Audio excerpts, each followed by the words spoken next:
Новый флагманский полноразмерный семиместный кроссовер GAC GS8 выходит на рынок Китая. На родине новинка будет доступна с модернизированной турбо-четверкой, а также впервые для модели в виде гибрида с тойотовской системой THS 4-го поколения, знакомой нам по автомобилям Toyota и Lexus. На российский рынок большой кроссовер GAC GS8 вышел менее 2 лет назад, а вот в родном Китае он доступен с 2016 года. Там GS8 продается под маркой Tramp-Chi. Кроссовер второго поколения раскрыли минувшим летом. Теперь же в Китае открыт прием заказов и объявлены цены. Версия с турбо-четверкой стоит от 188 800 до 206 800 юаней. Это примерно от 2 123 000 до 2 324 000 рублей. За гибрид просят от 228 800 до 246 800 юаней.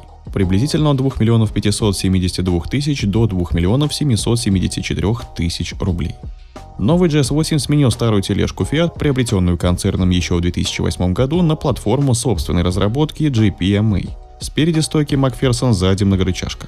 Кроссовер стал заметно крупнее предшественника. Длина выросла с 4836 мм до 4980 мм. Ширина с 1910 до 1950 мм, а высоту кроссовер прибавил 10 мм – 1780 мм.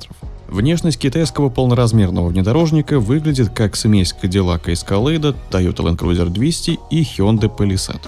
При этом GAC GS8 сохранил свой узнаваемый стиль с угловатыми чертами предшественника, вертикальными блок-фарами и фонарями, хотя сам кузов и оптика новые.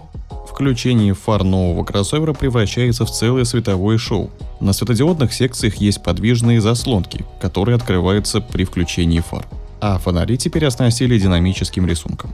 При этом бензиновая гибридная версия отличается дизайном. Гибрид получил выдвижные ручки дверей и более грозное оформление передней части, зубастой решеткой радиатора, растянувшейся от капота до нижней кромки бампера. За счет этого длина увеличилась на 35 мм. Кроссоверам полагается колеса диаметром от 19 до 21 дюйма. Внутри от прежнего кроссовера ничего не осталось. Тут другая передняя панель, рулевое колесо и виртуальная приборка диагональю 12,3 дюйма.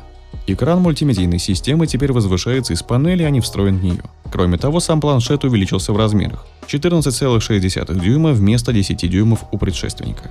Отдельного блока управления климатом нет, все настройки вшиты в мультимедийную систему. Также кроссовер получил новый селектор коробки. GS8 будет доступен с 5, 6 или 7-местным салоном. Последние два имеют 3 ряда сидений и различаются вторым рядом, где стоит 2 раздельных кресла или 3-местный диван.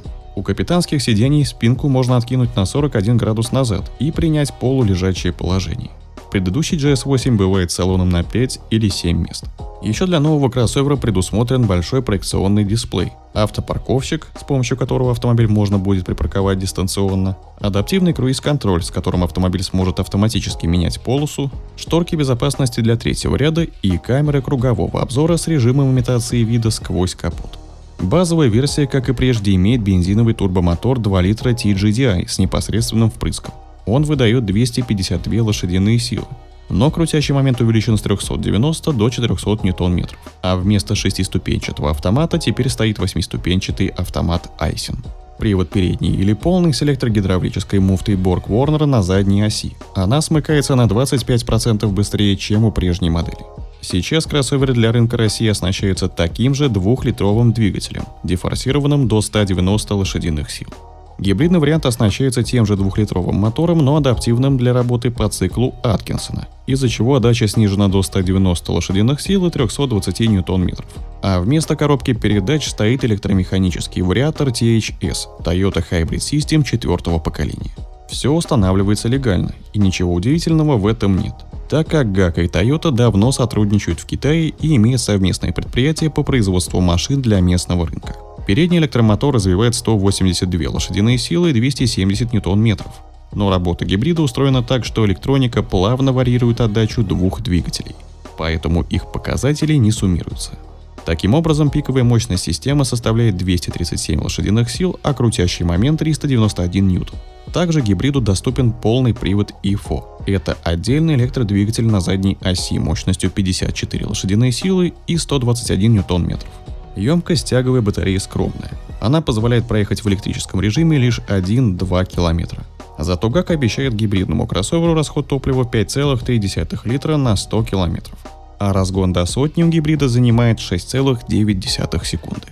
В России кроссовер второй генерации пока не появится. У нас концерн пользуется малой популярностью. С января по август 2021 года было продано 450 автомобилей марки GAC.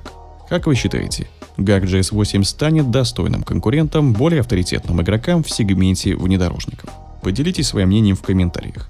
Также не забывайте подписываться на канал и нажимайте на колокольчик, чтобы не пропускать новые видео и быть в курсе последних событий автоиндустрии.